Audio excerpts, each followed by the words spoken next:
Yes. अनुप्रास अलंकार किसे कहते हैं? अनुप्रास शब्द अलंकार व्यंजनों को एक से अधिक बार दोहराने से भाषा में जो सौंदर्य बढ़ता है उसे अनुप्रास अलंकार कहते हैं। व्यंजनों को एक से अधिक बार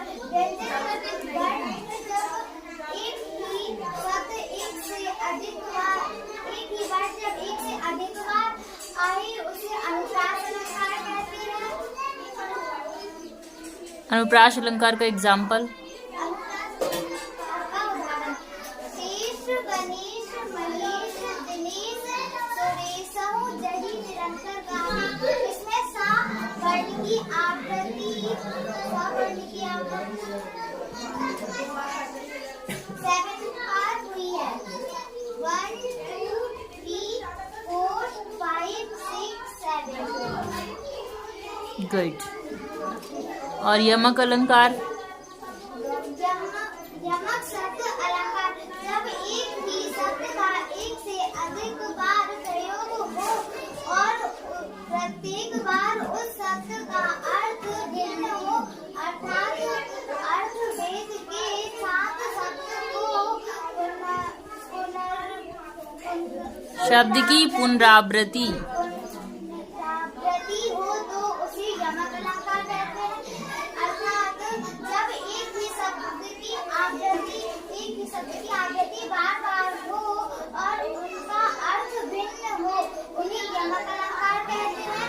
उदाहरण कनक ते सौ गुनी मादकता अधिक आए। कनक कनक इसमें 2 बार आए।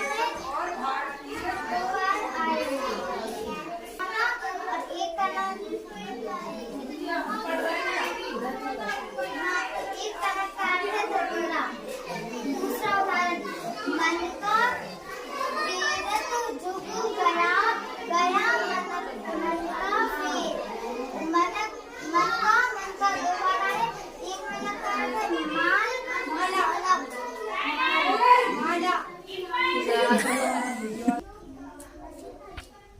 मन का फेरत जुग गया गया न मन का फेर। यहाँ मन का वर्ण की आवृत्ति 2 बार हुई है और दोनों बार मन का अर्थ क्या है? एक बार मन का अर्थ है माला और दूसरी बार मन का अर्थ है चित्र। कनक कनक ते शौगुनी मादकता अधिकाय। आप एक एक वर्ण को बोल रहे थे, एक एक शब्द को बोल रहे थे, एक सेंटेंस पूरा नहीं। श्लेष अलंकार का अर्थ है चिपका हुआ। जब एक शब्द से अनेक अर्थ निकलते हैं तो वहाँ श्लेष अलंकार होता है।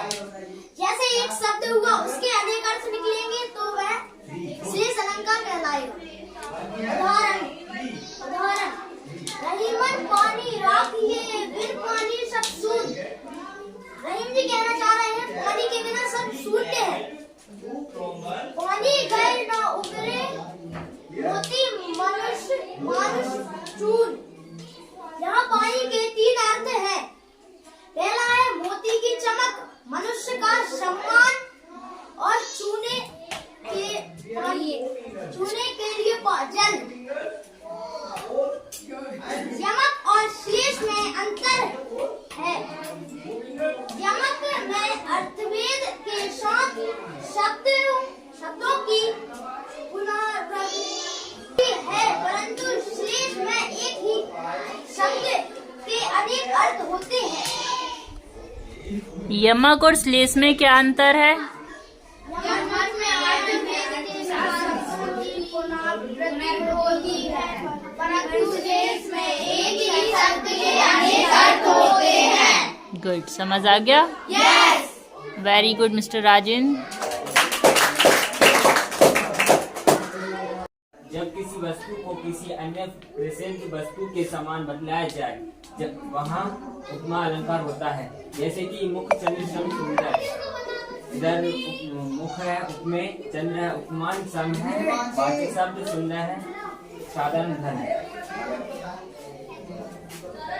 रोशनी है, रोशनी की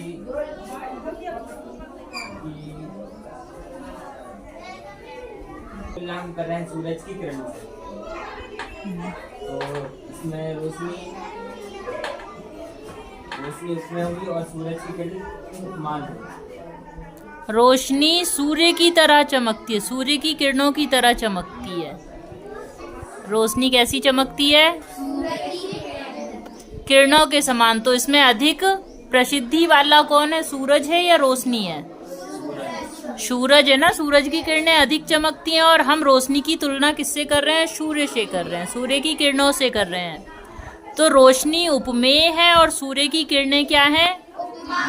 उपमान है। ठीक है, उपमा अलंकार आपको समझ आया? ये जो उपमा अलंकार है ना, ये अर्थ अलंकार का भेद है। ठीक है, उपमा अर्थ अलंकार है। इससे पहले हमने 3 अलंकार पढ़े थे।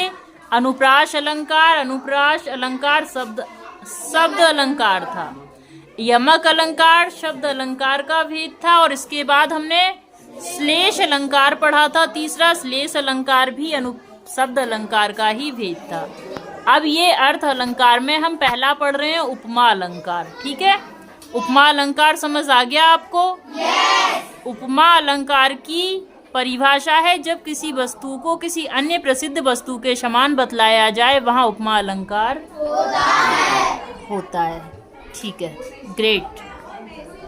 यस, गुड मिस्टर अकरम। में उपमान का आरोप हो उसे रूपक अलंकार कहते हैं। अर्थात जहाँ एक वस्तु को दूसरी वस्तु बना दिया जाए वहाँ रूपक अलंकार होता है। उदाहरण, जीवन ज्वाला जगाता आया, अर्थात जीवन को ज्वाला बताया गया है। पायो जी मैंने राम रतन धन पायो, पायो जी मैंने राम रतन धन पायो, मतलब अर्थात मैंने राम जैसा मैं को नहीं पाया, मैंने राम को ही पाया है।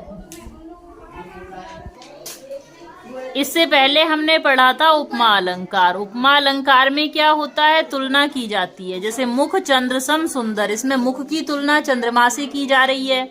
लेकिन रूपक अलंकार में क्या होता है? रूपक अलंकार में उपमेय को ही उपमान में विद्यमान कर दिया जाता है। मुख चंद्र सा नहीं है बल्कि मुख ही चंद्र है।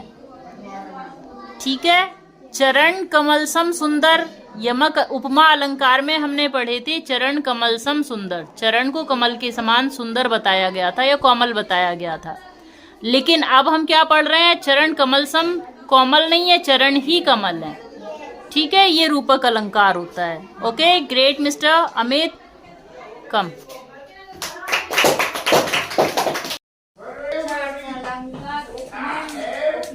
उपमान की संभावना को उत्प्रेक्षा कहते हैं। इस अलंकार में प्रमुख वाचक शब्द हैं मानो, मनु, जानो, जनहु, मानहु इव आदि। जैसे नेत्र मानो कमल है। उदाहरण, मानो नील भारते काड़े, जमुना जलजू अखारे। सेकंड, मानहु सूर काड़ी दाढ़ी है बारी मध्य पे